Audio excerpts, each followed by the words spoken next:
مرزا غلام قادیانی کے حالات۔ سوال: 19ویں صدی عیسوی میں نبوت کا دعویٰ کرنے والے کا نام کیا تھا؟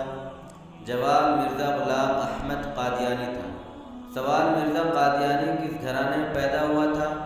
جواب: مسلمان گھرانے میں پیدا ہوا تھا۔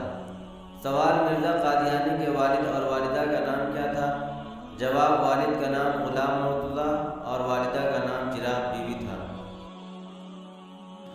مرزا غلام احمد قادیانی کہاں پیدا ہوا تھا؟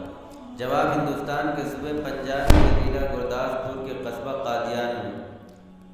سوال: مرزا غلام احمد قادیانی کس سن میں پیدا ہوا تھا؟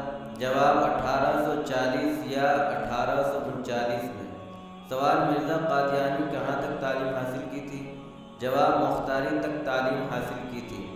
سوال: مرزا قادیانی کس امتحان میں ناکام ہوا؟ جواب: مرزا قادیانی مختاری کے امتحان میں فیل ہو گیا تھا۔ سوال: مرزا قادیانی انگریزی پڑھا ہوا تھا یا نہیں؟ جواب: مرزا قادیانی 2-3 انگریزی کتابیں پڑھی۔ سوال: انگریزی کے استاد کا نام کیا تھا؟ جواب: ڈاکٹر امیر شاہ۔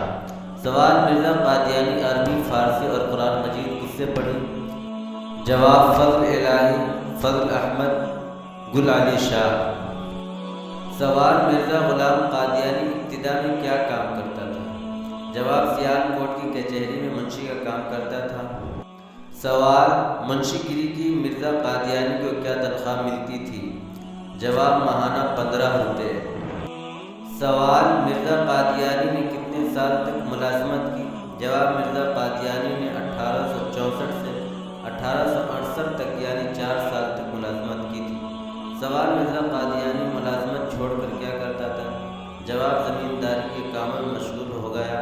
سوال: زمینداری کے علاوہ مرزا قادیانی اور کیا کرتا تھا؟ جواب: مذہبی کتابوں کا مطالعہ کرتا تھا۔